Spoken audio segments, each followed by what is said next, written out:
우리는 늘 먼 곳을 바라봤습니다.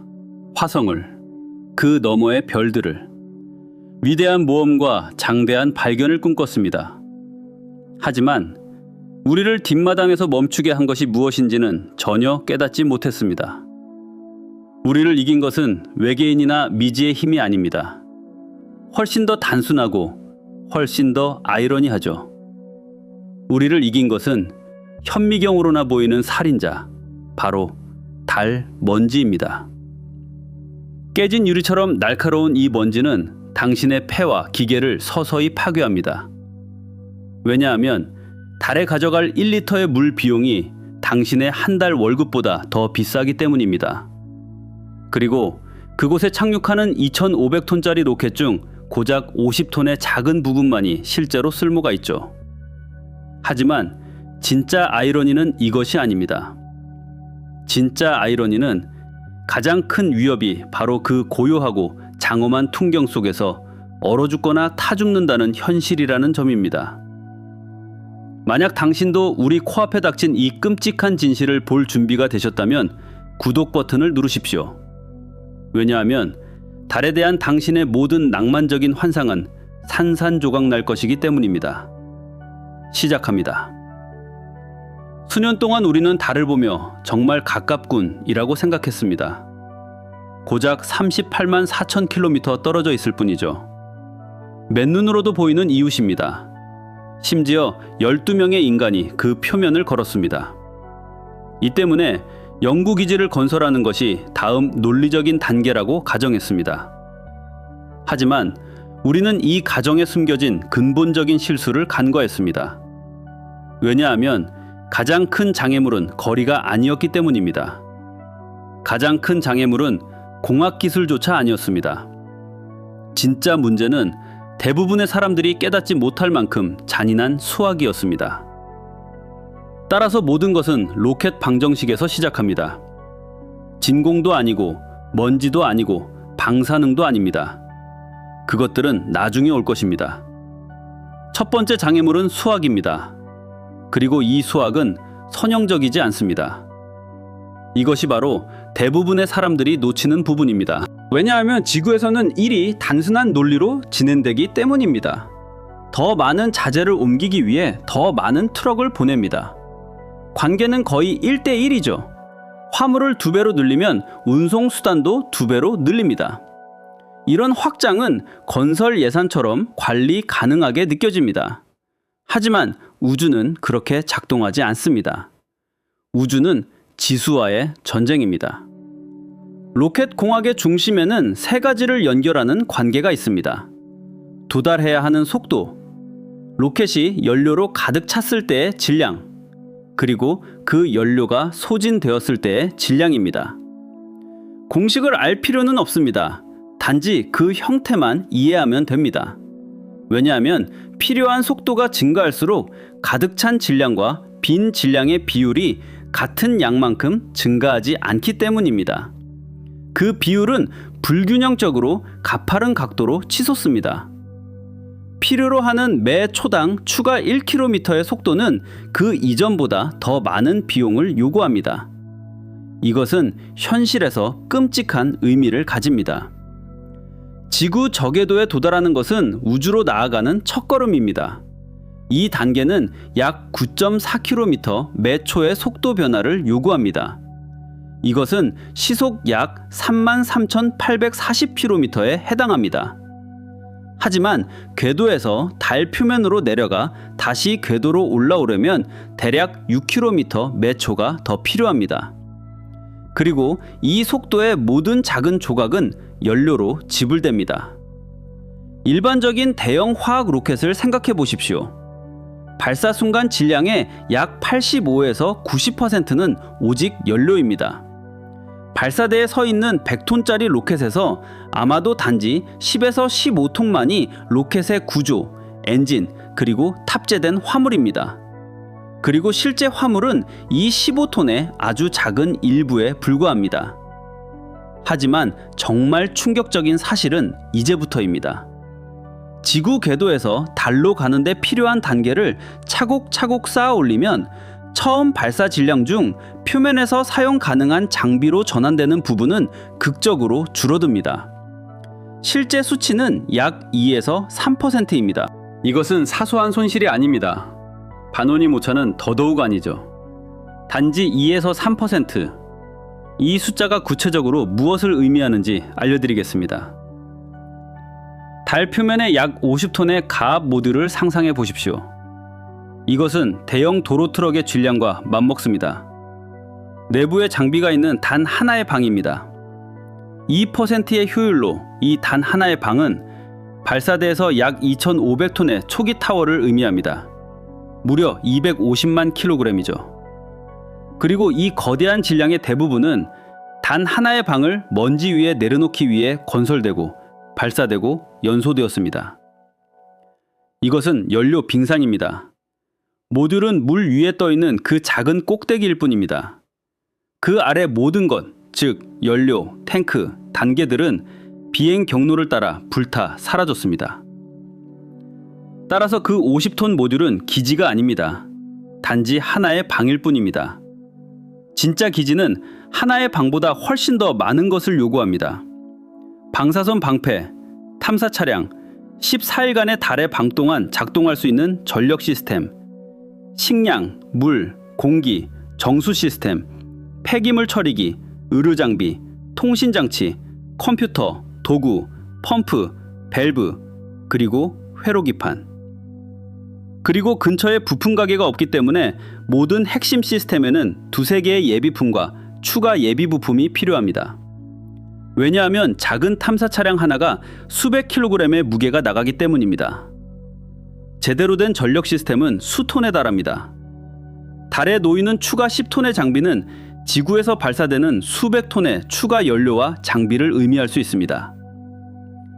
여기서 일이 더욱 기묘해집니다. 이 모든 장비를 담고 있는 구조물 자체는 처음에 계획했던 것보다 더 많은 장비를 지탱해야 합니다. 더 튼튼한 바닥, 더 두꺼운 벽, 더 많은 지지대. 하지만 더 튼튼한 구조는 더 많은 무게를 의미합니다.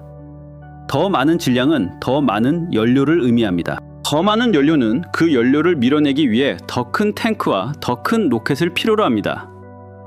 이것은 악순환입니다. 그리고 이 순환은 결코 부드럽게 끝나지 않습니다. 스스로를 먹고 자라는 괴물로 변합니다. 따라서 우리는 거리가 실제로 무엇을 의미하는지 생각해야 합니다. 달은 약 38만 4천 킬로미터 떨어져 있습니다. 화성이나 그 너머의 거리에 비하면 가깝게 보입니다. 킬로미터로는 가깝습니다. 하지만 로켓은 거리를 킬로미터로 측정하지 않습니다. 에너지로 측정합니다. 왜냐하면 달에 가는 것은 지구의 깊은 중력 우물에서 탈출하고 행성 간 이동을 완료하고 달의 중력에 맞서 동력으로 착륙하는 것을 의미하기 때문입니다. 킬로미터는 거의 무의미합니다. 모든 것은 에너지입니다. 킬로그램당 1000달러라는 낙관적인 비용으로 지구 저궤도에 도달하더라도 그것은 첫걸음에 불과합니다. 궤도에서 표면까지 도달하는 것은 추가 단계를 필요로 하며 이 단계들의 질량 대부분은 또다시 연료입니다. 따라서 달에 착륙하는 모든 킬로그램의 실제 비용은 수만 달러에 이를 수 있습니다. 1kg은 대략 1리터의 물입니다. 표면에 배달된 단 1리터의 물은 대부분의 사람들이 한 달에 버는 것보다 더 비쌀 수 있습니다. 100kg의 전자장비 선반이나 90kg의 인간은 수백만 달러의 가격표를 가집니다. 상상 속의 기지는 벽과 공기로만 이루어진 것이 아닙니다. 그것은 먼저 연료로 변환된 돈의 기둥들로 이루어져 있습니다. 이것이 첫 번째 필터입니다. 서식지를 짓는 공학적 어려움이 아닙니다. 승무원을 보호하는 의학적 어려움도 아닙니다. 첫 번째 질문은 한 문명이 이 모든 장비, 모든 예비 부품, 모든 예비 단계들을 기지를 살아있게 할 만큼 빠른 속도로 들어 올리고 내릴 돈을 감당할 수 있느냐입니다.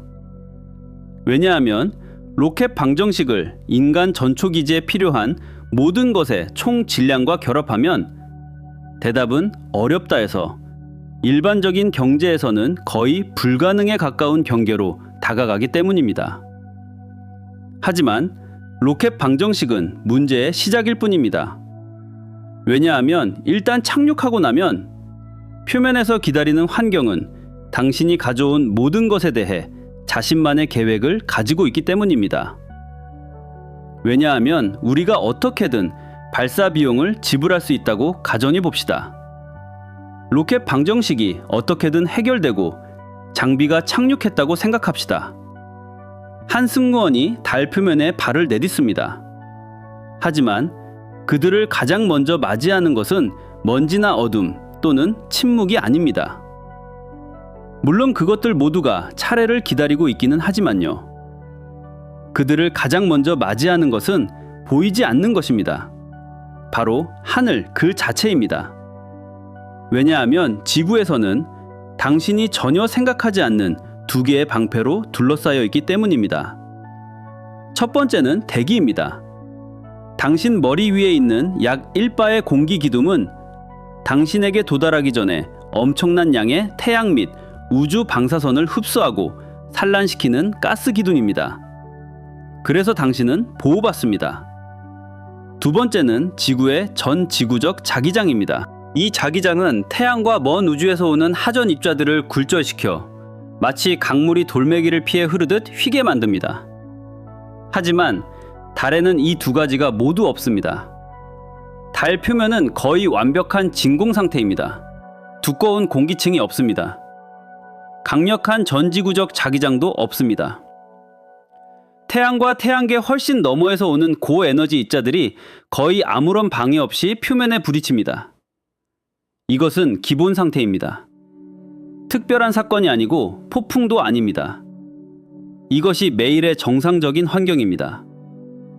달 궤도와 표면에서 측정한 바에 따르면 일반적인 조건 하에서 하루 방사선 양은 약 수백 마이크로시버트입니다. 지구의 한 사람은 자연 배경 방사선으로부터 하루에 단 몇 마이크로시버트만 받습니다. 1년에는 몇 밀리시버트죠. 하지만 달에서의 비율은 매일 끈질기게 몇 배나 더 높습니다. 이것이 새로운 정상입니다. 보호받지 않는 표면에서 1년을 보내는 것은 전문 방사선 작업자의 허용 연간 한도의 상당 부분을 소모합니다. 그리고 이것은 폭풍이 전혀 없다고 가정할 때의 이야기입니다. 하지만 폭풍은 일어납니다. 태양은 주기적으로 태양 입자 현상으로 폭발합니다. 큰 플레어와 코로나 질량 방출 동안 엄청난 수의 고에너지 양성자가 방출됩니다. 지구 근처에서는 자기장과 대기가 이것의 대부분을 흡수합니다. 하지만 달에서는 입자들이 직접 도달합니다. 따라서 강력한 사건은 얇은 방패 뒤에 있더라도 몇 시간 안에 1시버트 이상의 방사선을 전달할 수 있습니다. 1시버트는 1000밀리시버트입니다. 이 수준에서는 장기적인 암 위험이 명백히 증가합니다. 몇 시버트를 빠르게 받는 것은 급성 방사선병을 유발합니다. 메스꺼움, 구토, 혈액세포와 골수의 손상, 그리고 충분히 높은 선량에서는 즉각적인 치료 없이는 치명적일 수 있습니다. 그 깨끗한 흰색 돔 디자인은 살 수 있는 디자인이 아닙니다. 바로 여기서 공학이 강제로 개입합니다. 지속적인 기본 수준과 폭풍 시의 급격한 상승 모두에 대비하기 위해 서식지는 심각한 차폐가 필요합니다. 얇은 알루미늄 껍질이 아닙니다. 단열재도 아닙니다. 수미터의 물질입니다. 머리 위로 두껍게 쌓인 달의 레골리스, 밀도 높은 레골리스 벽돌벽 또는 생활 공간 주변에 배치된 물탱크. 왜냐하면 물은 사실 효과적인 방사선 차폐물이기 때문입니다. 물속의 수소 원자는 고에너지 입자를 잘 흡수하고 산란시킵니다. 하지만 물은 무겁습니다. 모든 것이 무겁습니다. 그리고 무거운 것들은 첫 번째 문제에서 설명한 로켓의 병목 현상을 통과해야 합니다. 일부 기획자들은 차폐물을 지구에서 직접 보내는 것을 제안합니다. 하지만 이것이 실제로 무엇을 의미하는지 생각해 봅시다. 고에너지 은하 우주선을 수용 가능한 수준으로 줄이기 위해 지붕과 벽의 매 평방미터당 상당한 양의 질량이 필요합니다. 추정치는 평방미터당 약 5에서 10톤 사이입니다. 약 100평방미터에 노출된 표면을 가진 소박한 서식지를 생각해 봅시다. 이것은 소박한 집의 바닥 면적과 같습니다. 평방미터당 5톤이라면 이 서식지는 500톤의 차폐가 필요합니다. 평방미터당 10톤이라면 1000톤이 필요합니다. 이 수치는 단지 차폐물 자체의 질량입니다. 구조, 생명 유지 장치, 전력 시스템, 승무원보다 먼저 말입니다. 단 하나의 작은 서식지를 위해 500에서 1000톤의 차폐물. 첫 번째 문제의 발사 수학과 이 수치를 결합하면 이것은 현재 어떤 경제도 특별한 국가적 약속 없이는 감당할 수 없는 것이 됩니다. 따라서 지구에서 차폐물을 수입하는 것은 예비 계획이 아닙니다. 후퇴 계획도 아닙니다. 일상적인 운영을 위한 해결책으로서는 본질적으로 불가능합니다. 따라서 답은 이미 달에 있는 것을 사용하는 것입니다.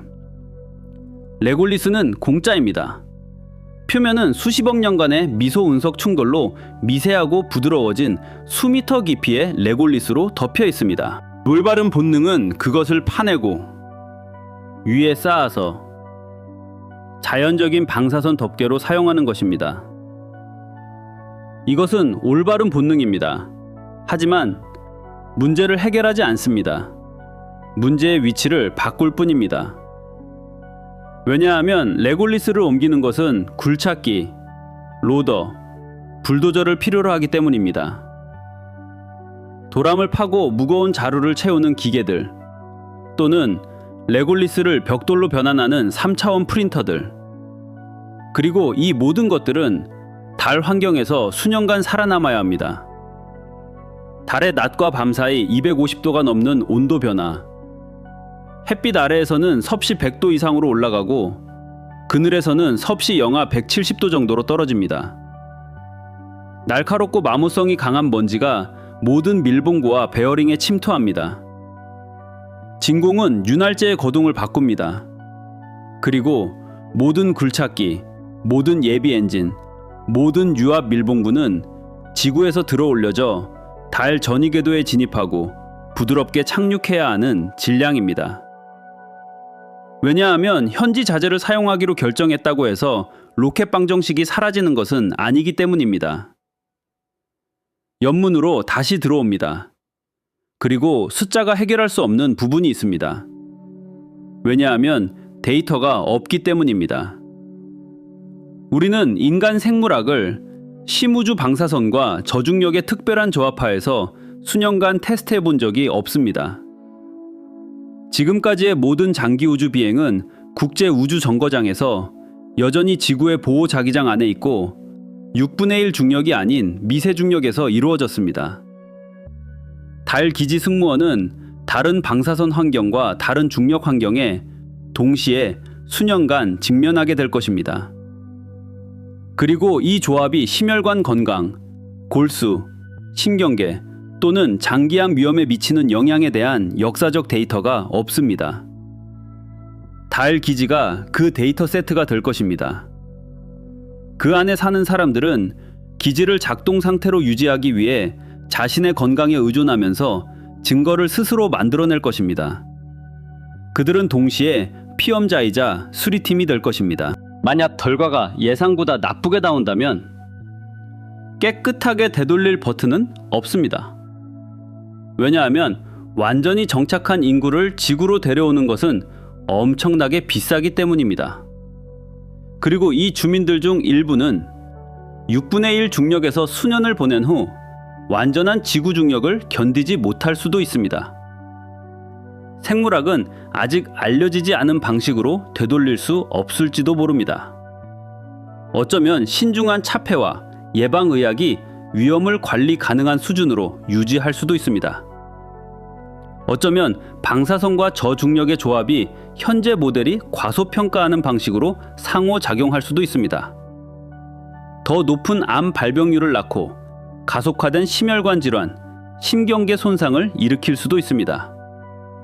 따라서 두 결과 모두 실제로 가능합니다. 어느 것도 배제되지 않았습니다. 방사선 하나만으로도 다른 단기간 방문하는 곳에서 쉽게 보충할 수 없는 건강 예산을 지속적으로 소모하는 곳으로 바뀝니다. 그리고 이것은 로켓 방정식을 다시 한 번 더 악화시킬 만큼 무거운 기반 시설에 둘러싸여 있습니다. 왜냐하면 차폐 문제와 생물학 문제는 함께 단지 두 번째 어려움일 뿐이기 때문입니다. 표면 자체는 여전히 더 많은 것을 품고 있습니다.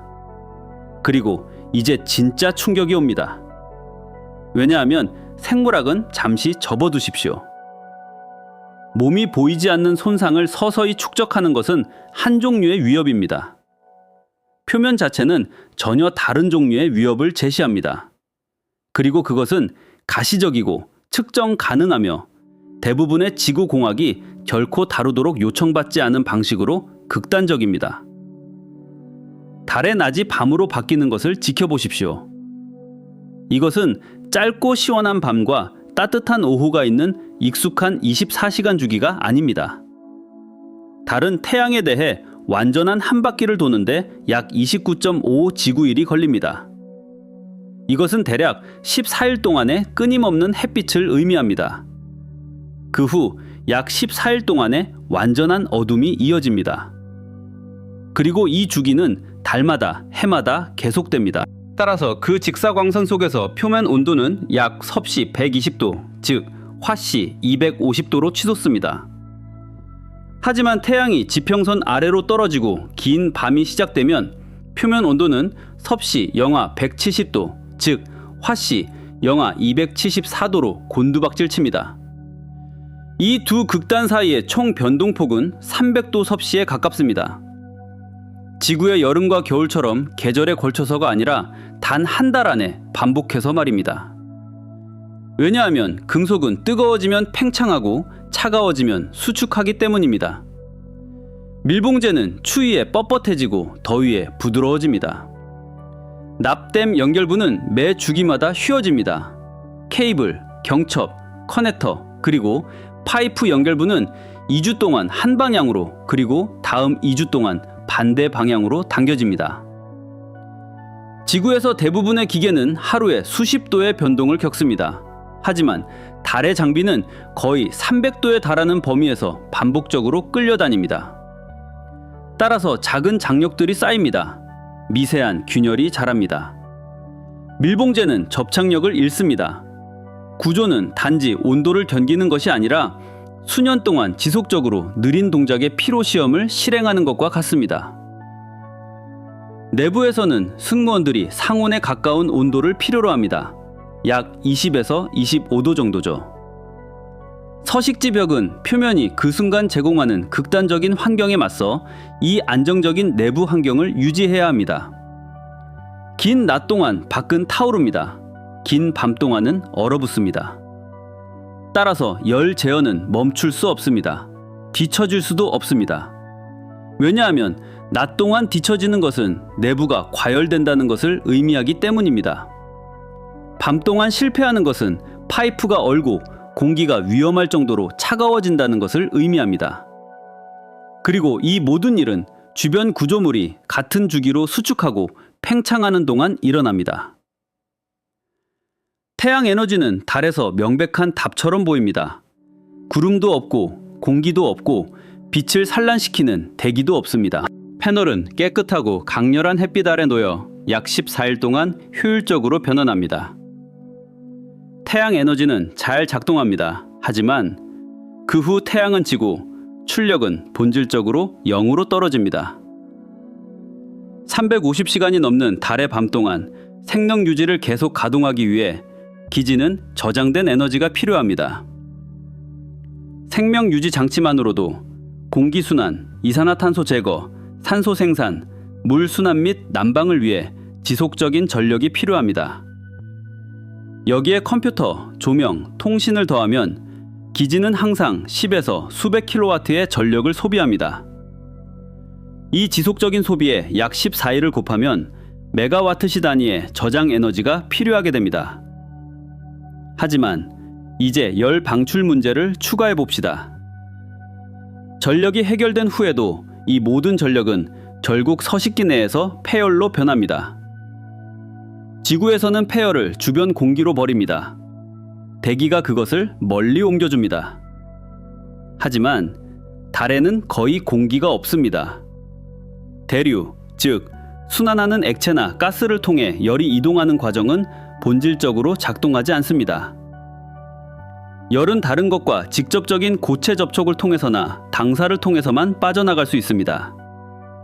방사는 적외선 빛을 의미합니다.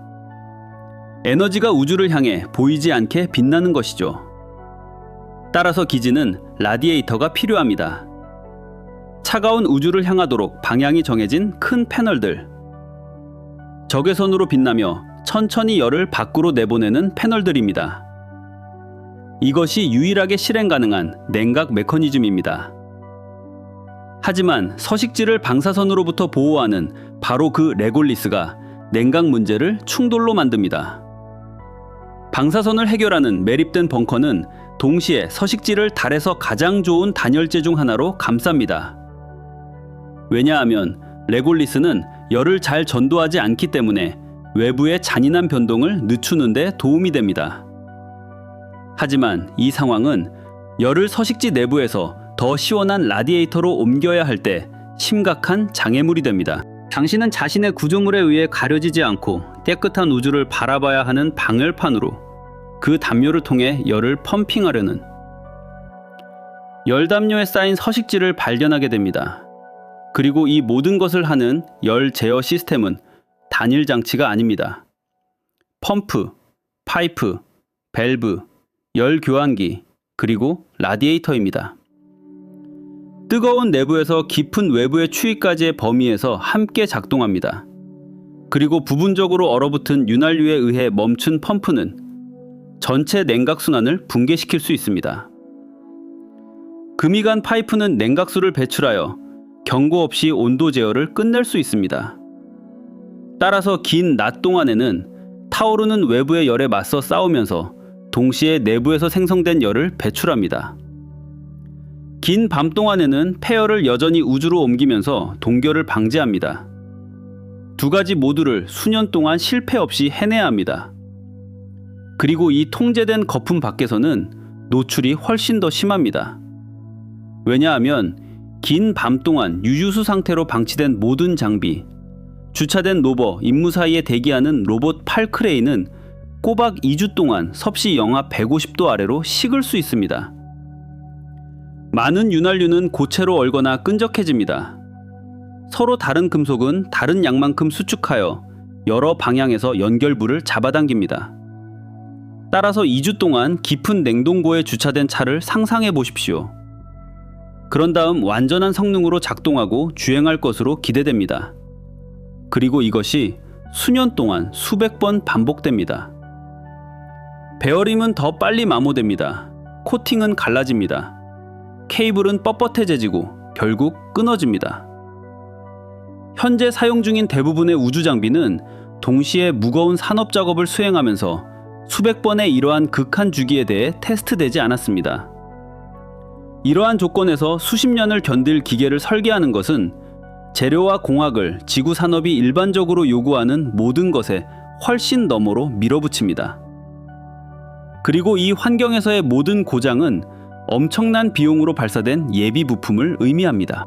그리고 수리를 하기 위해 같은 열적 극한에서 작동하는 가압복을 입은 사람을 의미합니다. 왜냐하면 생물학 문제와 방사선 문제가 함께 두 번째 어려움이었기 때문입니다. 온도는 세 번째입니다. 그리고 목록은 여기서 끝나지 않습니다. 잠시만 더 밖에 머물러 보십시오. 장비를 둘러싸고 있는 것을 보십시오. 벽, 연결부, 밀봉된 문들. 차가운 공기가 아닙니다. 얇은 대기도 아닙니다. 압력의 흔적조차 없습니다. 아무것도. 모든 방향으로 끊임없이 펼쳐진 절대적인 공허. 그리고 그 아무것도 없음이 네 번째 어려움입니다. 왜냐하면 달 서식지 안의 공기는 약 50에서 100kPa의 압력을 가져야 하기 때문입니다. 이것은 지구 해수면 압력의 약 절반에서 전체에 해당합니다. 대략 평방센티미터당 7에서 15파운드입니다. 밖에서는 압력이 0에 너무 가까워서 아예 존재하지 않는 것과 같습니다. 이 공백은 닫히지 않습니다. 밤이나 더 조용한 운영 기간에 느슨해지지 않습니다. 기지가 점유된 매 순간 거기에 있습니다. 그리고 서식지가 가진 모든 표면에서 바깥쪽으로 밀어냅니다. 이 지속적인 하중이 구조에 미치는 영향을 생각해 보십시오. 벽, 천장, 바닥, 창문, 에어록, 해치, 그리고 연결부의 모든 평방미터는 단단한 껍질 안에 갇힌 풍선처럼 바깥쪽으로 부풀어 오르려는 단일 압력 용기의 일부입니다. 지구에서는 금이 간 벽이 처지고 물이 새면 누군가를 부릅니다. 하지만 달에서는 관통 균열이 숨 쉴 수 있는 공기를 진공 속으로 직접 쏟아냅니다. 서식지는 압력을 잃기 시작하고 승무원은 밀봉된 공간으로 이동하여 해치를 닫고 손실을 막기 위해 기껏해야 몇 분의 시간이 있습니다. 몇 시간이 아니라 몇 분입니다. 이 단 하나의 결과는 구조가 어떻게 건설되고 유지되는지에 대한 모든 결정을 재구성합니다. 모든 용접은 견고해야 합니다. 모든 볼트는 수십 년간의 열순환을 통해 굳게 유지되어야 합니다. 모든 밀봉재는 미세 균열이 생기거나 밀봉력을 잃지 않고 유연성을 유지해야 합니다. 충분히 좋다는 문턱은 없습니다. 구조는 우주선이나 잠수함처럼 행동해야 합니다. 점진적인 실패를 감당할 수 없는 용기입니다. 하지만 이것은 일주일 비행하고 돌아오는 우주선이 아닙니다. 사람들이 수년 동안 살면서 끊임없이 드나들고 압력 하중이 결코 줄어들지 않는 동안 변경하고 확장하고 수리하는 장소입니다.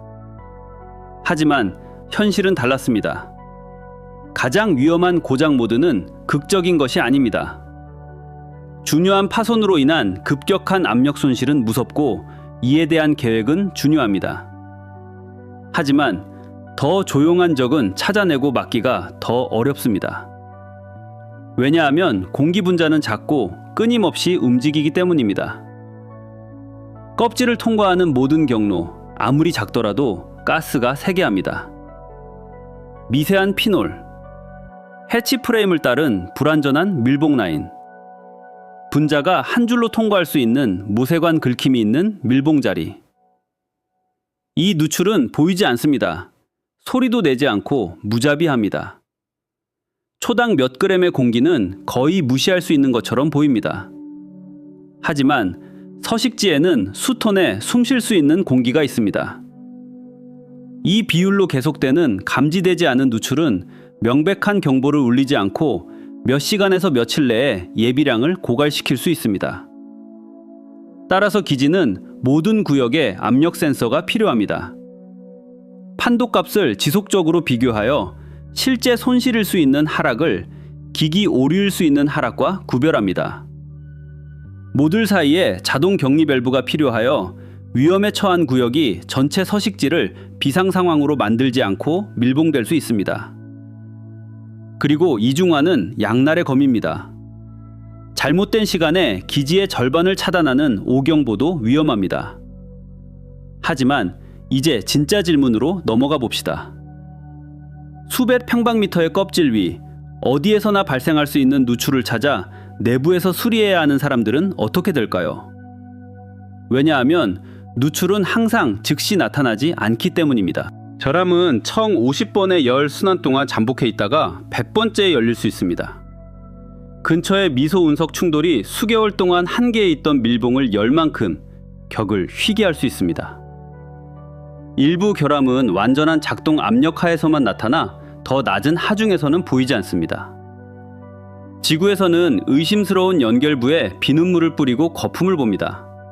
하지만 달의 진공에서는 서식지의 외부 표면에서 이 옵션은 사용할 수 없습니다.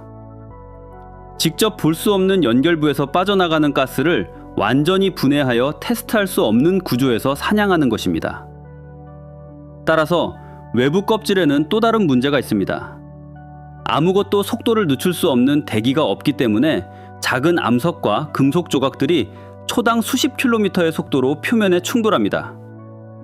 이것은 소총 탄환보다 10배 이상 빠른 속도입니다. 대부분의 미소 운석은 모래알 크기이거나 더 작습니다. 좋은 벽은 그것들을 막습니다. 수미터의 레골리스는 그것들을 확실하게 막아주므로 구조물을 묻는 또 다른 이유가 됩니다. 하지만 노출된 표면에 도달하는 모든 충돌은 그것을 깎아내거나 움푹 폐기하거나 늘립니다.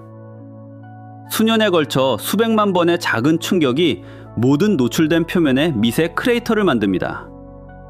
각 크레이터는 응력 집중점이며 미래의 균열이 시작될 수 있는 곳입니다. 그리고 가끔씩 더 심각한 것을 위협하는 더 큰 조각이 날아옵니다. 이에 대한 두 가지 전략이 있습니다. 첫 번째는 매립입니다. 깊은 레골리스 덮개는 껍질에 도달하기 전에 충격을 흡수합니다. 하지만 매립은 이미 열 방출과 충돌했습니다. 마지막 어려움에서 다룬 문제죠. 왜냐하면 레골리스는 단열하기 때문입니다. 방열판을 통해 빠져나가야 하는 폐열을 가둡니다. 이 충돌은 미소 운석이 우려사항이기 때문에 사라지지 않습니다. 두 번째 전략은 다층 외부 껍질 디자인입니다. 여기서 가장 바깥쪽 층은 충격을 흡수합니다. 중간층은 모든 관통을 막습니다. 그리고 가장 안쪽 층은 승무원에게 한 구역이 위험에 처했다는 것을 알리면서 압력을 유지합니다. 실험적인 재료는 더 나아갑니다. 작은 구멍 주위에서 녹아 다시 밀봉되는 층, 형성되는 균열을 향해 팽창하는 거품. 자가치유 구조는 일부 유망한 실험실 결과를 가진 실제 연구 분야입니다. 하지만 이것들을 완전한 기지 규모로 거친 진공 속에서 지속적인 압력 하에서 수백 도의 변동과 수년간의 마모성 먼지 분쇄와 함께 사용하는 것은 대부분 미지의 영역입니다. 따라서 어떤 외부 껍질도 위험을 0으로 줄이지 않습니다. 충분히 큰 충격은 여전히 주요 모듈에서 빠른 압력 손실을 일으킬 수 있습니다. 그렇게 되면 해치가 닫히고 마스크가 착용되고 승무원은 압력을 안정시키고 파손 부위를 찾습니다. 그리고 누군가가 나가서 그것을 수리해야 합니다. 바로 여기서 우주복의 한계가 작용합니다. 달에서의 모든 외부 수리는 우주복 안에서 이루어집니다. 예외는 없습니다. 우주복은 지구에서 100kg 이상 나갑니다. 달에서는 16에서 18kg처럼 느껴지지만 질량과 관성은 여전히 존재합니다. 손을 보호하는 가압장갑은 모든 손가락 움직임에 저항합니다. 미세한 작업, 작은 밀봉제 교체, 이상한 볼트 조이기, 곡면을 따라 모세관 균열을 추적하는 것은 맨손으로 하는 것보다 훨씬 더 어렵고 느립니다. 지구에서 1시간 걸리는 작업은 우주복 안에서는 만약 한 번의 외출로 끝낼 수 있다면 하루 종일 걸릴 수 있습니다.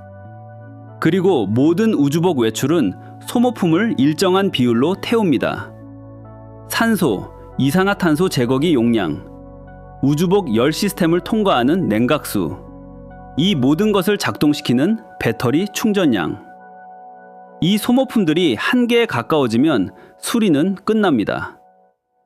끝났든 아니든 모든 우주 유형의 창은 고정되어 있습니다.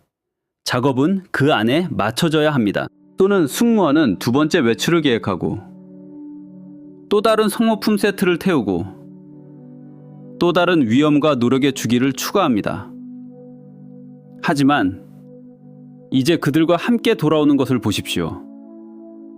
밖에서 돌아온 모든 우주복 착용자는 달 표면을 적어도 부분적으로 안으로 가져옵니다. 우주복은 덮여 있습니다. 미세하고 회색 먼지가 직물, 관절, 부츠바닥, 장갑에 달라붙습니다. 쉽게 털어지지 않습니다. 지구의 흙처럼 깨끗하게 바닥에 떨어지지 않습니다. 달라붙습니다. 왜냐하면 달 먼지는 평범한 흙이 아니기 때문입니다. 달의 흙에는 이름이 있습니다. 레골리스. 수십억 년간의 미소 운석 충돌로 부서지고 지질학적 시간 동안 입자 단위로 갈려 그 분쇄 과정에서 생긴 것들을 부드럽게 할 공기와 물 없이 형성된 암석입니다. 지구에서는 부서진 광물들이 동시에 둥글게 됩니다. 강물은 조각들을 바위 위로 옮깁니다. 바람은 입자들을 서로 마찰시킵니다. 시간이 지나면서 모서리는 둥그러집니다. 입자들은 부드러워집니다. 하지만 달의 레골리스는 이 중 어느 것도 겪지 않았습니다. 모든 입자는 태어날 때의 모서리를 유지합니다. 현미경으로 보면 달 먼지는 깨진 유리처럼 보입니다. 아폴로 승무원들은 이것을 즉시 알아차렸습니다. 먼지는 정전기로 우주복과 도구에 달라붙었습니다. 달 착륙선 안으로 가져왔을 때 헬멧 바이저를 긁었습니다. 장비의 관절을 뻑뻑하게 만들었습니다. 선실 공기와 섞였을 때 우주인들이 탄 화약이라고 묘사한 날카롭고 시큼한 냄새가 났습니다. 이것은 단 며칠간의 표면 작전 후에 일어난 일입니다. 연구기지는 이 환경과 며칠이 아닌 수년간 마주해야 할 것입니다. 승무원들이 계속해서 드나들고 장비가 계속 작동하며 작전이 시간이 지남에 따라 더 강렬해지면서 말입니다. 바로 여기서 문제의 규모가 드러납니다.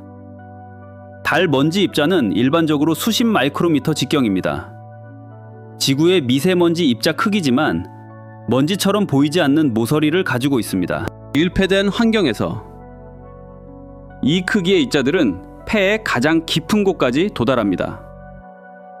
해변에서 숨 쉴 수 있는 큰 모래알은 코와 상부 호흡기에 머물며 비교적 빨리 제거됩니다.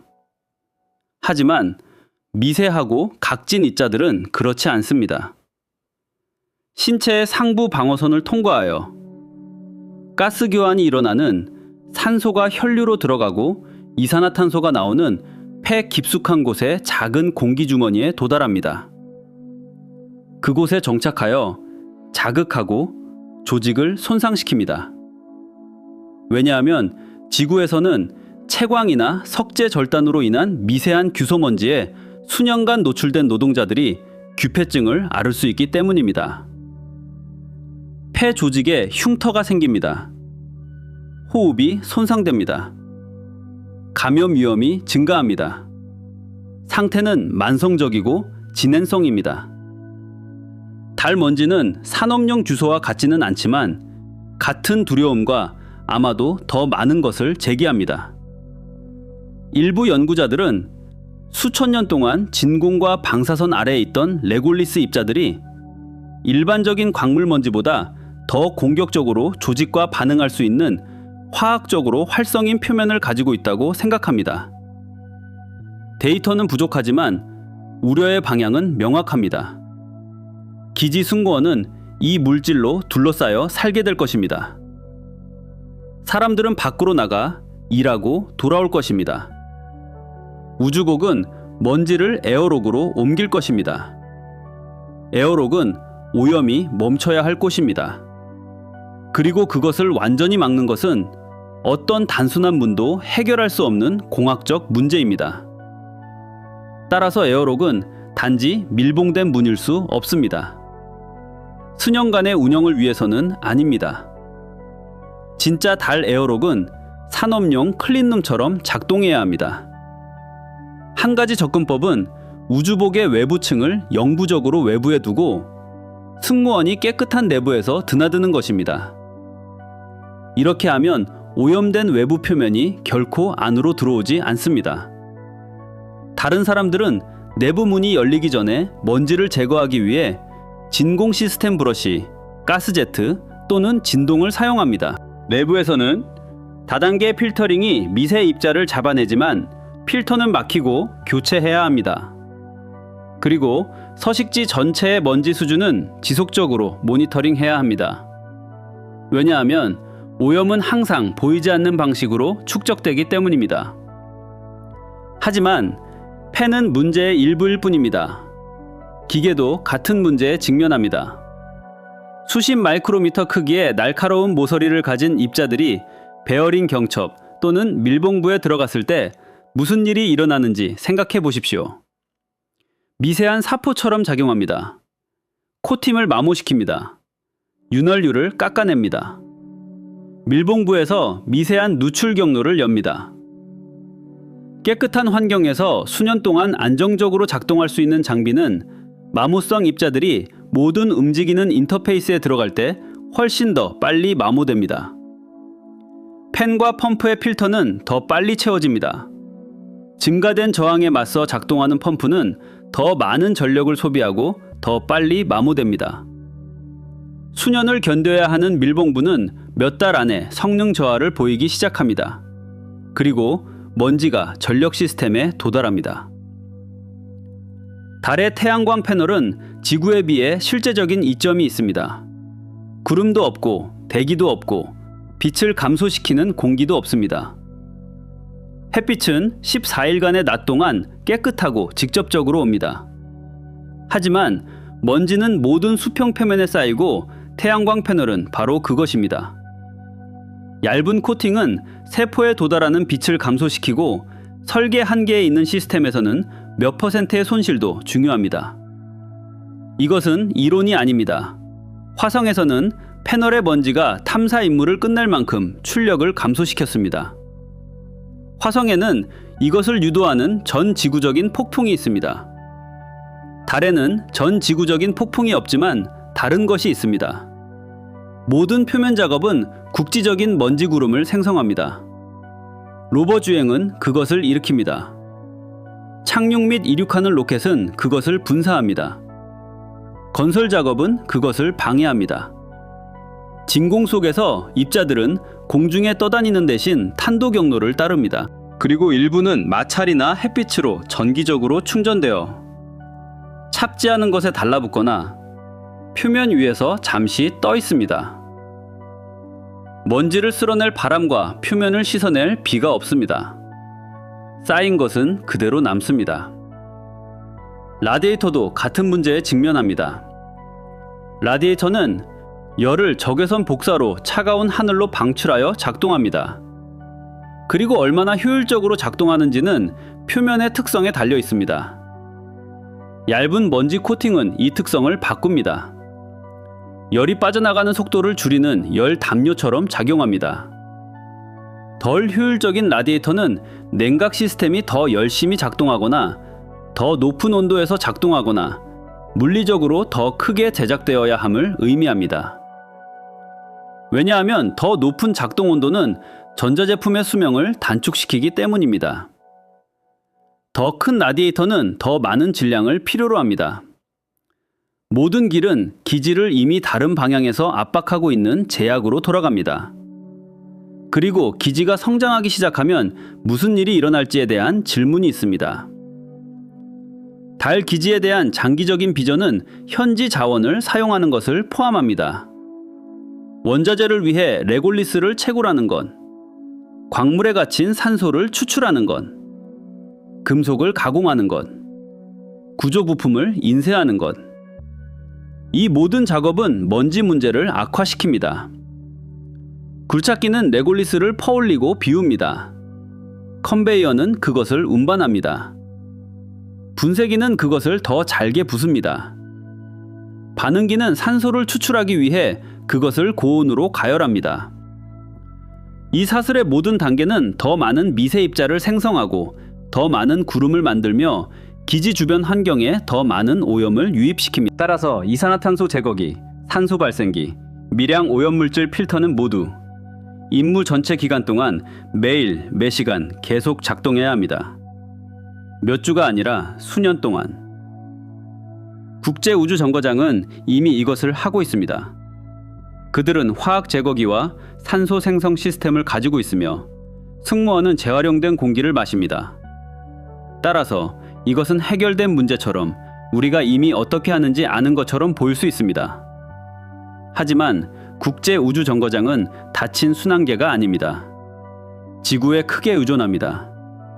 제거기 카트리지가 다 떨어지면 화물선이 새 것을 가져옵니다. 펌프가 고장나면 예비 부품이 몇 주 안에 도착합니다. 국제우주정거장은 공급망이 여전히 견고하고 빠를 때 기술이 작동함을 보여줍니다. 하지만 달 기지는 이것에 의존할 수 없습니다. 모든 필터, 모든 통, 모든 예비 펌프는 로켓 당정식에서 살아남아야 하는 질량입니다. 시스템은 훨씬 더 닫힌 순환계여야 하고 훨씬 더 재사용 가능해야 하며 그곳에 있는 누군가에 의해 선반에 있는 것으로 훨씬 더 수리 가능해야 합니다. 이것은 약간 더 어려운 것이 아닙니다. 다른 기준으로 더 어렵습니다. 물은 제약을 더욱 강화합니다. 한 사람은 하루에 몇 리터의 식수가 필요합니다. 세척과 요리를 더하면 이 수치는 인당 하루 10리터로 증가합니다. 수년 동안 작은 승무원에게 총량은 엄청납니다. 그리고 그 모든 것을 지구에서 보내는 것은 짧은 시연을 넘어 실행 가능하지 않습니다. 거의 모든 방울이 포착되고 재사용되어야 합니다. 소변을 식수로 다시 처리하고 공기 중의 습기를 응축시키고 중수를 정화하여 재활용합니다. 국제우주정거장은 이미 물의 약 90%를 재활용하고 있습니다. 진정한 업적입니다. 하지만 이 시스템들은 가볍거나 간단하거나 유지 보수가 필요 없는 시스템이 아닙니다. 필터 교체, 펌프 서비스, 부품 교체가 필요합니다. 그리고 국제우주정거장에서는 무언가 고장나면 지상 관제소가 예비 부품을 보냅니다. 하지만 달에서는 주 수자원 재활용기가 고장나고 현장에 예비 부품이 없다면 승무원은 날짜를 세기 시작합니다. 말 그대로 탱크에 얼마나 남았는지 셉니다. 그리고 어떤 후퇴 계획도 그 자체의 복잡성 없이 오지 않습니다. 영구적으로 그늘진 둔화구에서 얼음을 처리하는 것은 전력, 기계, 그리고 자체 유지보수 체인을 필요로 합니다.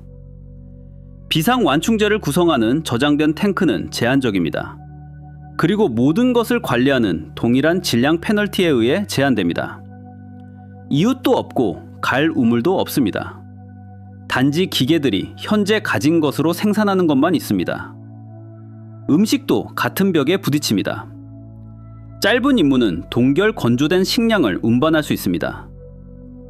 6개월 동안 3명의 승무원은 관리 가능한 보급 문제입니다.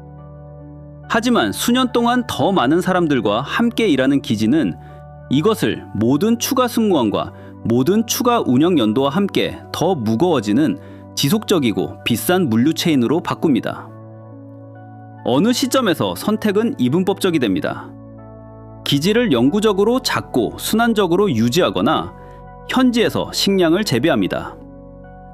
현지에서 식량을 재배하는 것은 대규모 수경 재배나 에어로포닉스 농장 또는 더 야심찬 것을 의미합니다. 식물, 조류 탱크, 그리고 아마도 곤충 농업이 식량 공급의 상당 부분을 차지하면서 동시에 이산화탄소를 산소로 재활용하고 생물학적 폐기물을 영양소로 처리하는 완전한 생물재생, 생명 유지 시스템. 이 시스템들은 실제 일을 할 수 있지만 펌프나 필터가 기계인 것처럼 기계가 아닙니다. 그것들은 생태계입니다. 그리고 생태계는 붕괴합니다. 곰팡이가 작물을 휩쓸고 지나갑니다. 영양 불균형이 아무도 모르게 식물에 스트레스를 줍니다. 중요한 성장 단계에서 4시간 동안 조명이 고장납니다.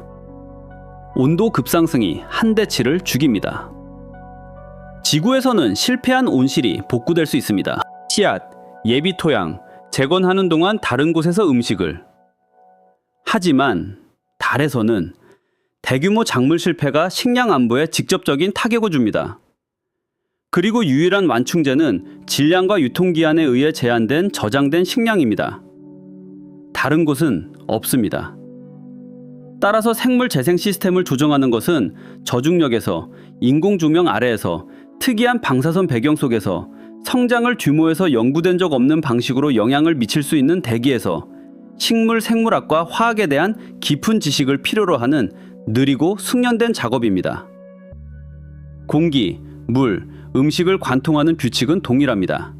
안전한 중간 시간은 없습니다. 지구에서 에어컨을 끄는 정전은 불편함입니다.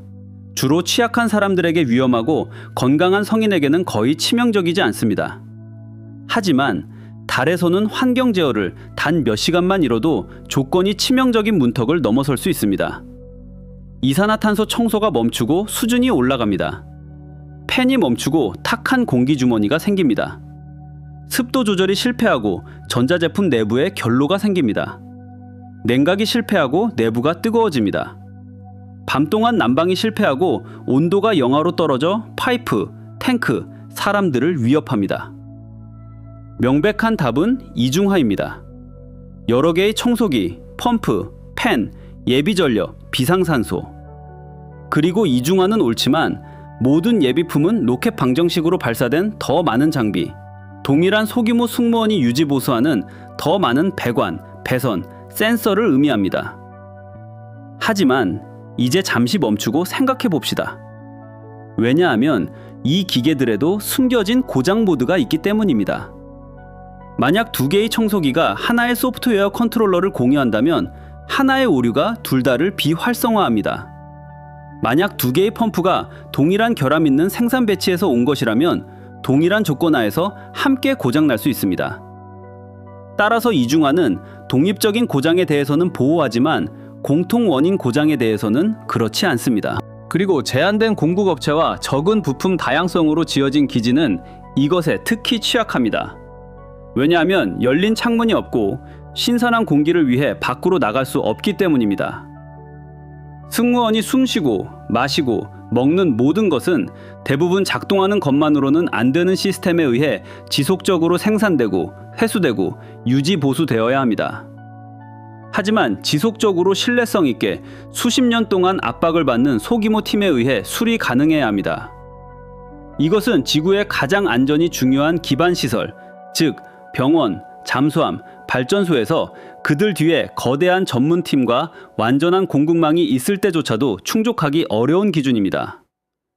하지만 달에서는 동시에 다른 모든 것을 하는 소수의 사람들에 의해 운영되는 전체 인공 환경에서 요구됩니다. 그리고 이 모든 것은 완전한 달 주기 동안 중단 없이 공급되는 전력으로 작동합니다. 전력은 배경 조건이 아닙니다. 다른 모든 시스템이 조용히 가정하는 것입니다. 청소기는 그것으로 작동합니다. 수자원 순환은 그것으로 작동합니다. 재배용 조명, 펌프, 히터, 통신 배열, 의료 장비 모두 그것으로 작동합니다. 따라서 완전한 달주기 동안 중단 없는 전력을 요구하는 기지는 수사가 아닙니다. 다른 모든 것에 기반이 되는 부담입니다. 그렇다면 그 전력은 실제로 어디서 오는 걸까요? 소박한 과학 전초기지는 생명 유지에만 10kW를 소비합니다. 여기에 작물 조명, 굴착기, 레골리스 처리 용광로, 컴퓨터, 의료센터를 더하면 수백 킬로와트에 도달합니다. 산업 활동이 있는 실제 전초기지로 확장하면 메가와트 요구 수준에 도달합니다. 이것은 조용한 오후에 작은 마을이 소비하는 전력과 같습니다. 지구에서는 이것이 예비 자원을 가진 그리드, 대륙을 넘나드는 송전, 수리함대와 창고를 가진 공공 서비스에서 옵니다. 하지만 달에서는 승무원이 보낸 험준한 지형에 설치한 그리고 이제 자신의 손으로 작동 상태를 유지하는 장비에서 옵니다. 첫 번째 본능은 태양입니다. 이것은 합리적인 본능입니다. 달 표면은 평방미터당 약 1300에서 1400와트의 햇빛을 받습니다. 대기에 의해 걸러지지 않고 중단시킬 구름 없이 말입니다. 패널은 이러한 조건에서 효율적으로 작동합니다. 햇빛은 깨끗하고 직접적이며 신뢰할 수 있습니다. 달의 달의 약 절반 동안 태양 에너지는 정말 완벽합니다. 하지만 달의 달의 그 절반을 다른 절반이 뒤따릅니다.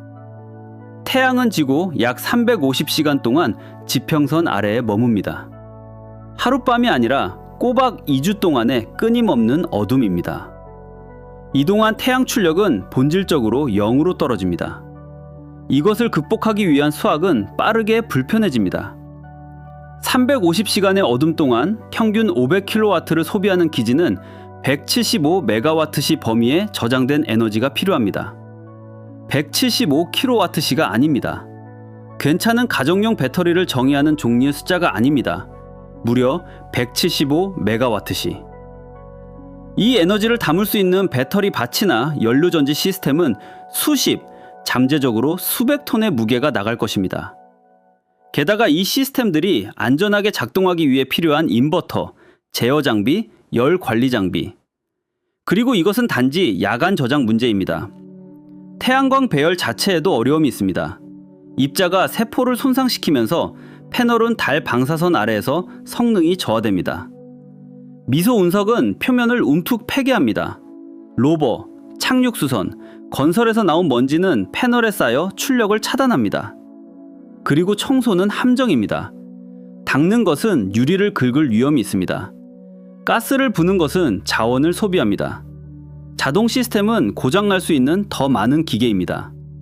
왜냐하면 배열은 낮 동안 기본 부하를 제공하고 그 거대한 저장 뱅크를 채워야 하기 때문입니다. 태양광 발전소는 험준한 지형의 여러 축구장을 차지할 정도로 커집니다.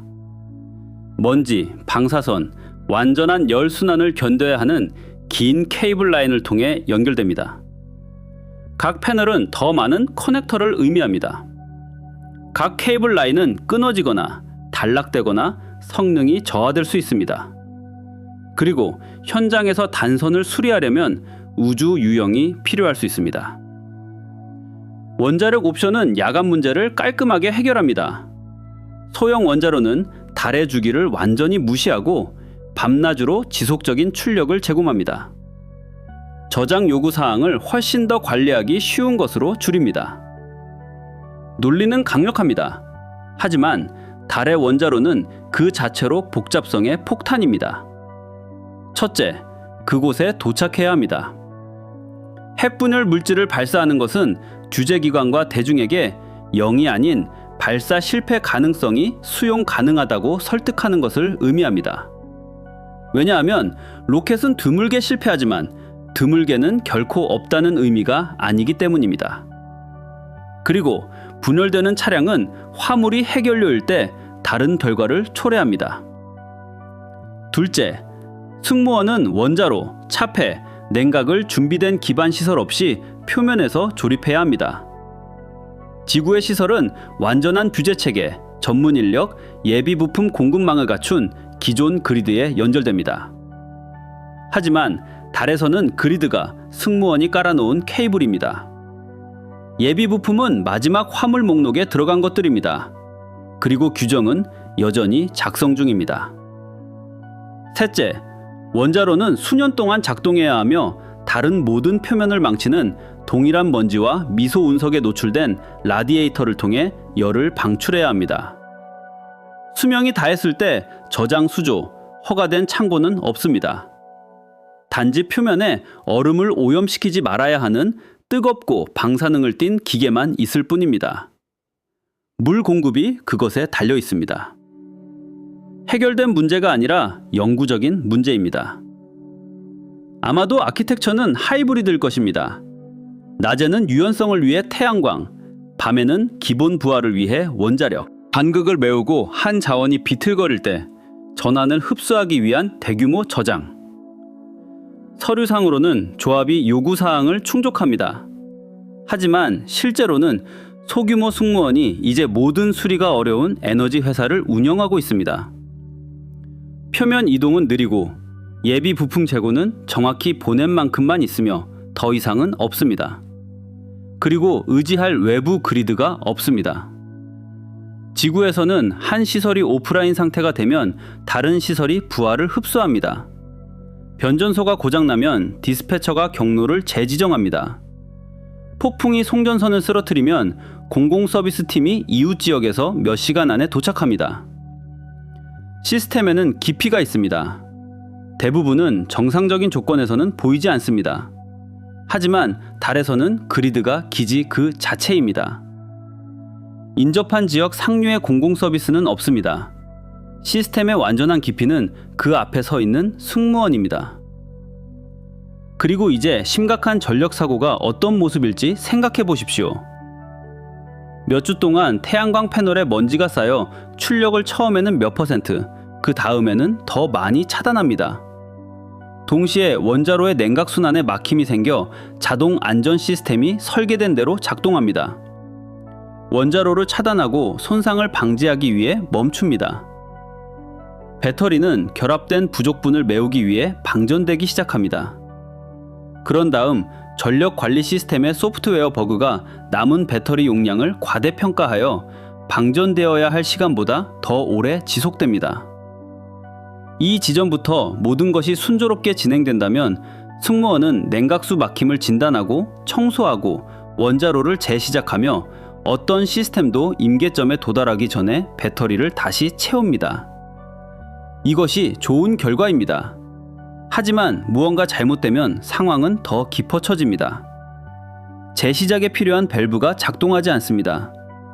운영자가 실제 냉각수 압력 대신 고착된 센서를 잘못 읽습니다. 모듈 온도는 장비를 보호하기 위해 물 처리를 중단해야 하는 지점을 넘어섭니다. 감소된 전력의 이산화탄소 제거기는 한계에 가까워집니다. 따라서 몇 시간 안에 승무원은 더 나은 전력과 차폐를 갖춘 더 작은 비상 핵심으로 몰려들며 외부 구역을 대피시킵니다. 예비 탱크에서 숨을 쉬고 있습니다. 14시간의 추운 침수 아래에서 우주복을 입고 복잡한 수리를 계획하면서 자신의 스트레스를 관리하고 있습니다. 왜냐하면 지구에서는 외부에서 온 팀이 부품을 가져와 시스템을 안정시키기 때문입니다. 하지만 달에서는 유일한 기술자들이 이미 그곳에 있습니다. 그들은 비상 대피소에 있는 사람들입니다. 그들은 이제 그것을 고쳐야 하는 사람들입니다. 왜냐하면 전력은 공기, 물, 음식, 난방, 통신에 동시에 연결되기 때문입니다.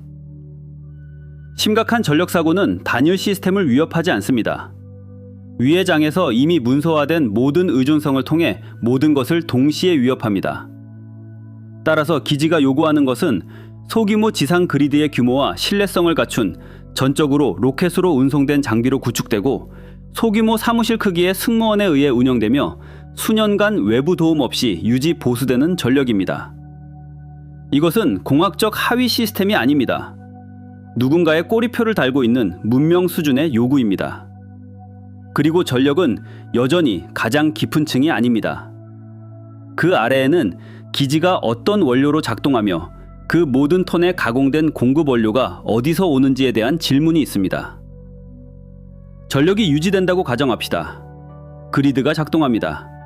원자로가 안정적이거나 배터리 밭이 충전되었거나 또는 둘의 하이브리드가 달의 밤을 견뎌냈습니다. 그렇다면 벽은 무엇으로 만들어졌을까요? 왜냐하면 달 기지에 대한 모든 진지한 계획은 결국 같은 답에 도달하기 때문입니다. 기지의 물리적 구조를 지구에서 계속 수입할 수는 없습니다. 발사 비용만으로도 불가능합니다.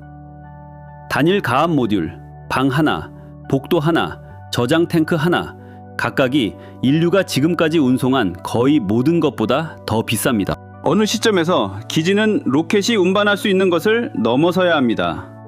그리고 그것은 이미 그곳에 있는 것으로 짓는 것을 의미합니다. 따라서 달 표면은 대부분의 장소에서 수십 미터 깊이의 레골리스로 덮여 있습니다. 원료는 모든 곳에 있습니다. 그것을 녹이고 압축하여 벽돌, 들보, 착륙장, 방사선 벽으로 만듭니다. 산화물 안에 갇힌 산소를 추출합니다. 알루미늄과 철을 뽑아냅니다. 서류상으로는 논리가 깨끗합니다. 하지만 실제로는 완전히 새로운 층의 문제를 엽니다. 왜냐하면 달 레골리스는 지구의 건설 자재가 아니기 때문입니다. 이 구별은 작아 보입니다. 그렇지 않습니다. 포틀랜드 시멘트, 지구의 거의 모든 콘크리트 구조물을 함께 묶는 표준 바인더는 석회석과 점토를 열과 물로 처리하여 만듭니다. 결과적인 화학은 특정하고 잘 이해됩니다. 지구의 건축 규정, 건설 표준, 재료 안전 계수는 모두 이 재료와 수세기 동안 작업한 경험 위에 구축되었습니다. 하지만 달에는 사용 가능한 형태로 기다리는 입력이 없습니다. 석회석 채석장도 없고 점토 광산도 없고 접근 가능한 액체물도 없습니다. 포틀랜드 시멘트도 없습니다. 그리고 쉬운 대체품도 없습니다. 레골리스가 포함하는 것은 규산염과 실리콘, 알루미늄, 철, 마그네슘, 칼슘, 티타늄의 산화물입니다. 원소는 거기에 있지만 레시피 엔지니어들이 아는 모든 것과 다른 비율과 광물 형태로 있습니다. 따라서 구조적인 것을 만드는 것은 심각한 에너지를 필요로 합니다. 소결, 즉 입자가 융합될 때까지 가열하는 것은 수백도 섭씨를 의미합니다. 완전히 녹여 붓는 것은 1000도를 넘는 것을 의미합니다. 유리를 만들고 금속을 뽑아내고 세라믹을 생산하는 것은 모두 비슷하거나 더 높은 범위에 있으며 안정적인 전력, 견고한 히터, 단열된 도가니, 제어된 금형, 신중하게 관리되는 냉각을 필요로 합니다. 이것은 부수적인 작업이 아닙니다. 이것은 완전한 산업 공정입니다. 바로 여기서 논리가 뒤틀립니다. 현지 자재를 사용하여 현지에서 건설하는 꿈인 ISRU는 산업 기반 시설 문제를 없애지 않습니다. 그것을 옮깁니다. 지구의 제철소와 시멘트 공장에서 부품을 보내는 대신 당신은 이 공장들의 여러 버전을 달에 짓습니다. 동일한 취약한 전력망에서 작동합니다. 이미 생명 유지와 열 제어를 담당하는 동일한 소규모 승무원에 의해 유지보수됩니다.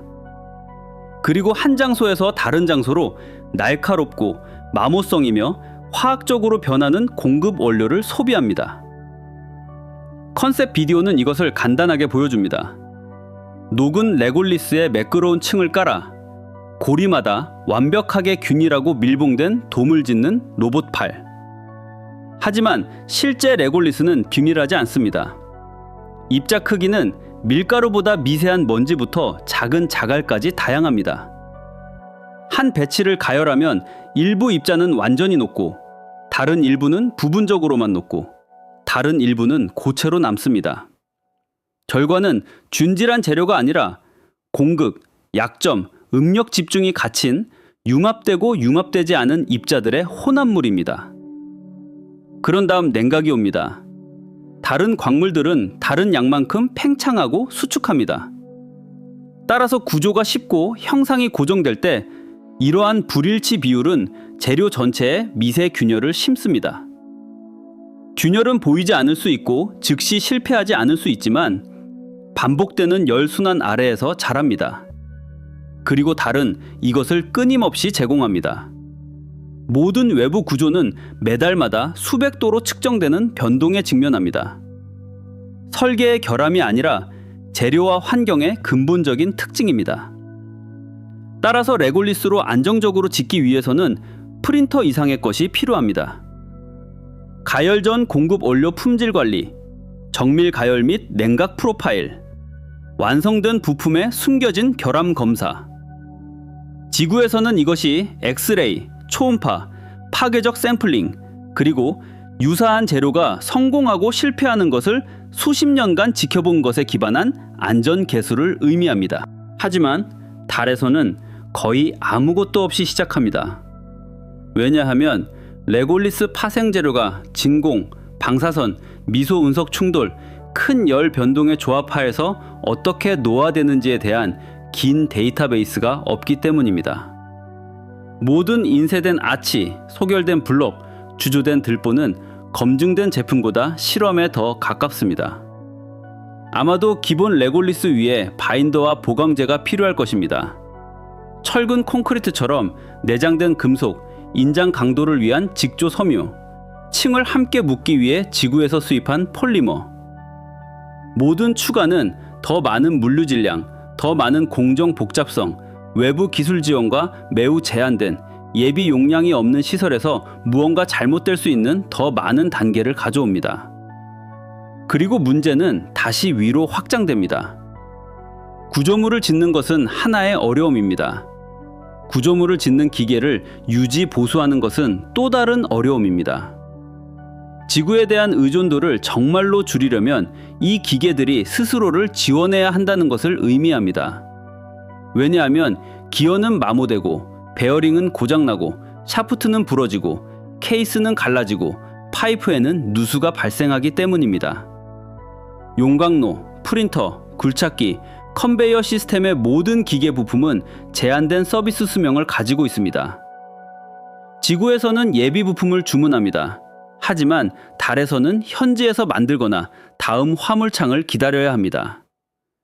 현지에서 만드는 것은 가공 도구, 원료 금속 형태를 주조하기 위한 주조소, 올바른 응용을 위한 올바른 합금을 정제하기 위한 작은 야금 실험실을 의미합니다. 이것은 첫 번째 위에 놓인 두 번째 산업층입니다. 더 멀리 밀어붙이면 천장이 보입니다. 진정으로 독립적인 생산은 결국 전자제품 생산을 필요로 합니다.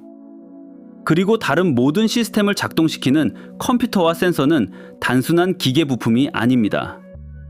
왜냐하면 반도체 생산은 문명이 지금까지 만들어낸 가장 복잡한 활동 중 하나이기 때문입니다.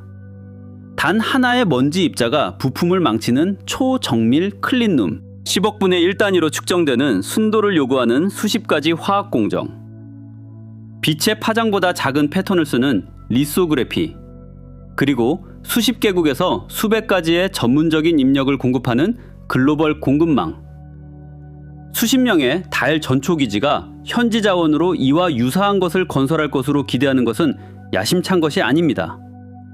그것은 외딴 남극 연구기지에 몇 개의 시작 장비 상자와 근처의 얼음과 암석으로 완전한 제철소, 항공기 공장, 반도체 공장을 짓도록 요청하는 것과 더 가깝습니다. 산업적 문제가 해결되더라도 재료는 미지의 것을 품고 있습니다.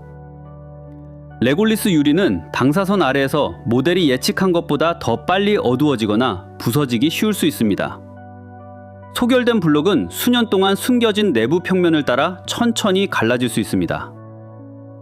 내장된 금속 보강제는 밀폐된 환경에서 재순환되는 생명 유지 배기가스의 미량 화학 물질에 노출될 때 예기치 않은 방식으로 부식될 수 있습니다. 6분의 1 중력에 최적화된 구조는 내부 가압 상태에서 또는 계획보다 무거운 장비를 운반할 때 예기치 않게 행동할 수 있습니다.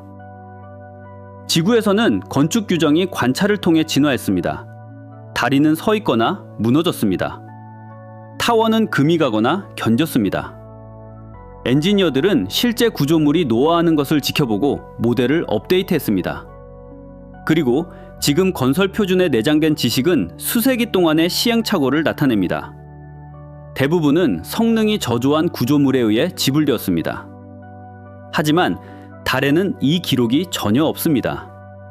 모든 돔, 터널, 인쇄된 벽은 그 환경에서 이 재료들로 지어진 종류 중 첫 번째에 속합니다. 5년째, 10년째 또는 20년째에 어떻게 행동할지 아무도 확신할 수 없습니다. 따라서 계산착오는 사용하지 않는 건물의 균열이 아닙니다. 가압된 서식지 지붕을 가로지르는 모세관 실패입니다. 수십 년을 견뎌야 할 방사선 차폐물의 느린 약화입니다. 10년 동안 완벽하게 작동하다가 11년째 재료 고동이 시간에 따라 잘못될 여지가 없는 환경에서 실패하는 구조 요소입니다. ISRU는 문제를 해결하지 않습니다. 문제의 한 버전을 다른 버전으로 대체합니다. 완성된 건물에 대한 막대한 발사 비용 대신 기지는 전례가 없고 안전 데이터베이스가 없으며 오류에 대한 예비 용량이 없고 생산된 재료가 예상과 다르게 행동할 때 되돌릴 수 없는 현지 산업에 대한 막대한 복잡성 비용을 지불합니다. 그리고 이 모든 것은 여전히 현지 산업이 아직 만들 수 없는 고급 부품을 위해 지구에 의존합니다. 공급망은 사라지지 않습니다. 모양을 바꿀 뿐입니다. 그리고 모든 추가된 구역과 함께 더 무겁고 더 복잡해지는 기지는 매년 그 사슬을 따라 더 멀리 뻗어나갑니다. 현장 자원 활용이 정말로 제공할 수 없는 것부터 시작합시다. 레골리스는 대량의 암석, 일부 구조용 금속, 가공이 가능하다면 결국 산소를 제공합니다. 하지만 작동하는 서식지는 대량의 재료로 만들어지지 않습니다. 각각의 공급 이야기가 있는 수천 개의 특수 품목입니다. 특정 보관 및 만료 절차가 있는 의약품, 메모리, 센서, 밸브 시트와 압력 밀봉을 위한 특수 합금, 펌프, 베어링, 검사도구, 기구, 케이블, 회로기판, 접착제, 예비 우주복. 어느 것도 레골리스 용광로에서 나오지 않습니다. 모두 지구에서 옵니다. 38만 4천 킬로미터를 비행하고 착륙하고 안으로 옮겨집니다. 그리고 여기서 공급망은 첫 번째 조용한 위험을 드러냅니다. 항상 가장 중요한 것은 가장 비싼 품목이 아닙니다. 100만 달러짜리 펌프는 5달러짜리 밀봉재가 없어서 놀고 있을 수 있습니다. 중요한 환경 제어 장치는 작은 센서 하나가 고장나서 작동이 중단될 수 있습니다.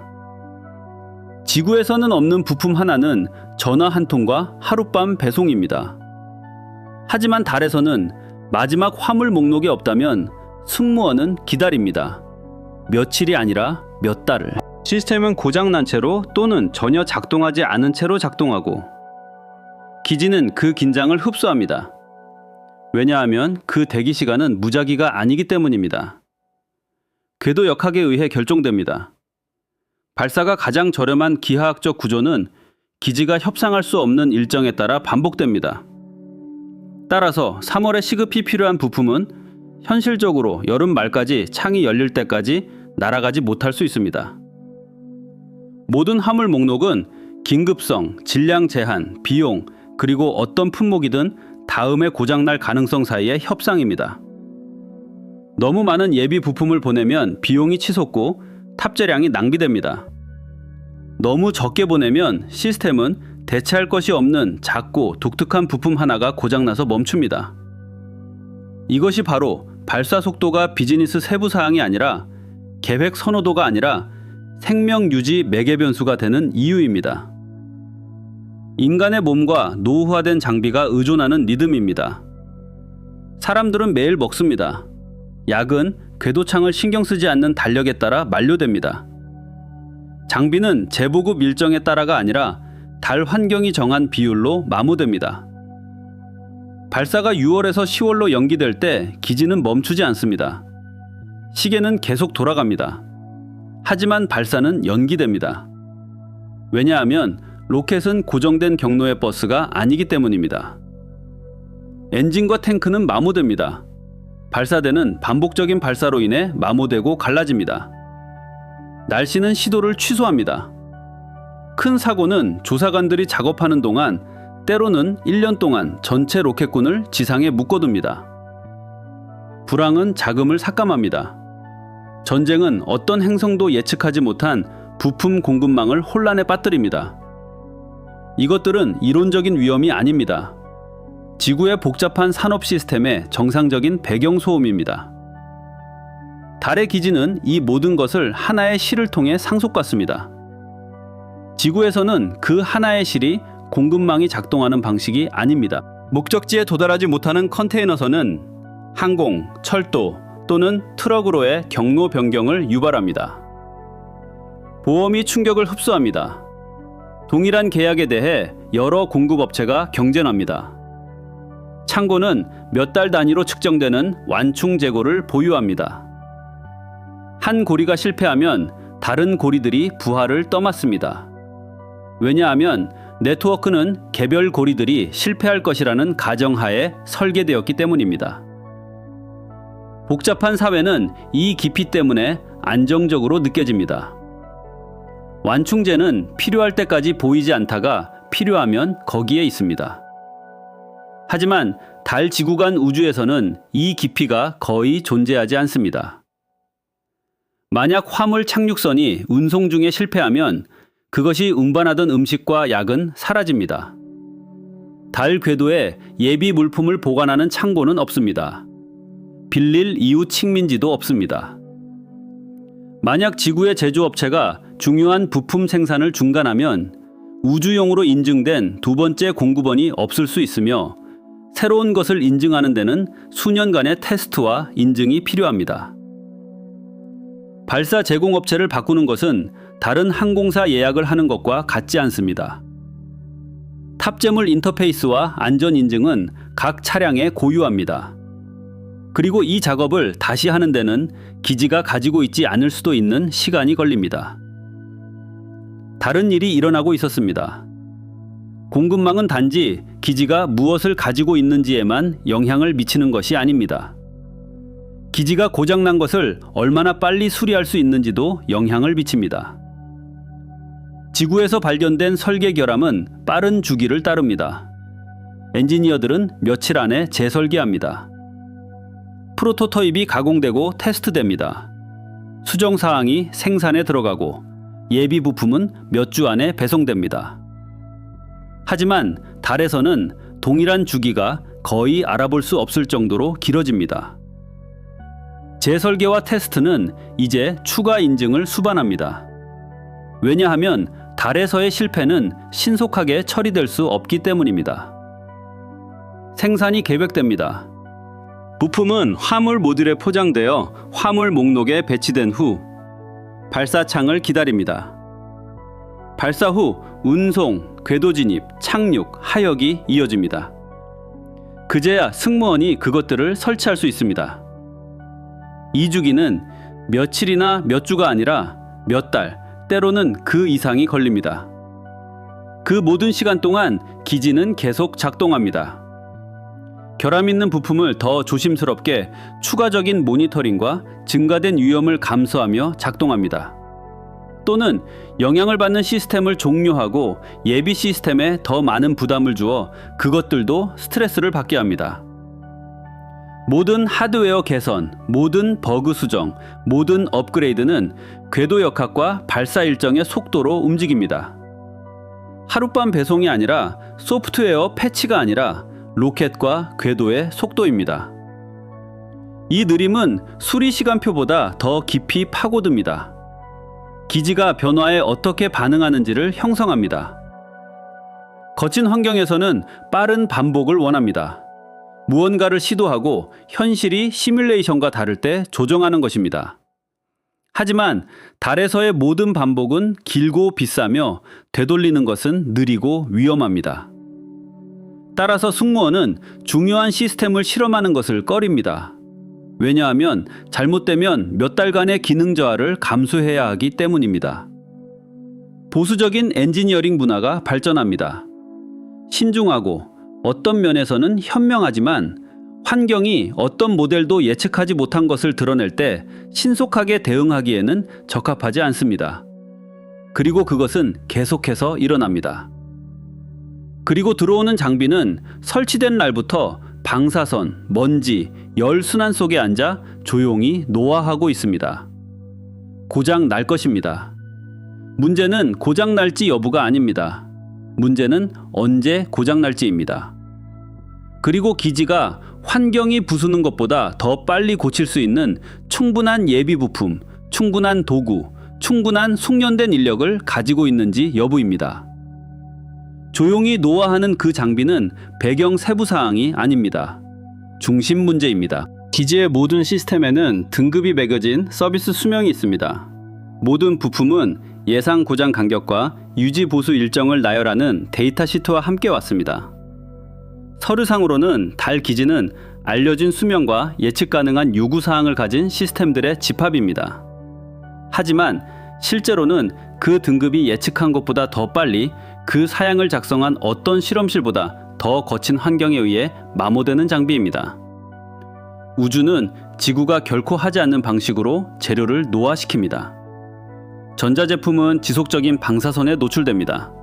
고에너지 입자는 메모리 비트를 뒤집고 트랜지스터를 손상시키며 재료를 천천히 저하시킵니다. 10년 서비스 등급으로 기후가 조절되는 건물에서 테스트된 제어보드는 달에서 10년을 살지 못합니다. 더 많은 방사선, 극심한 열순환, 발사와 착륙의 충격에 노출되면 동일한 보드는 조용히 3에서 5년짜리 부품 또는 그 이하가 될 수 있습니다. 데이터 시트의 등급은 변하지 않습니다. 부품이 변하는 것이죠. 그리고 전자제품은 노화 모드의 하나일 뿐입니다. 윤활유는 진공에서 가스를 방출합니다. 베어림을 작동시키는 오일과 그리스는 증발하거나 성능이 저하되거나 보호하는 표면에서 멀어집니다. 폴리머는 방사선과 온도 변화 아래에서 부서지기 쉬워집니다. 밀봉제는 굳어집니다. 단열재는 갈라집니다. 금속은 수천 번의 팽창 수축 주기로 인해 피로해집니다. 납땜 연결부는 갈라질 때까지 구부러집니다. 커넥터는 느슨해집니다. 케이블은 뻣뻣해지고 내부에서 끊어집니다. 각각은 느립니다. 각각은 그렇지 않을 때까지 보이지 않습니다. 이 영상에서 우리는 달에 정착하는 것이 얼마나 어려운지 보았습니다. 하지만 진짜 위험은 아직 말씀드리지 않았습니다. 우리를 파괴하려는 것은 단지 우주만이 아닙니다. 바로 우주 그 자체입니다. 바로 암흑에너지, 진공 자체에서 태어나 은하들을 서로 찢어놓는 보이지 않는 힘입니다. 다음 여정에서 우리는 우주를 찢고 있는 이 힘의 비밀을 파헤칠 것입니다.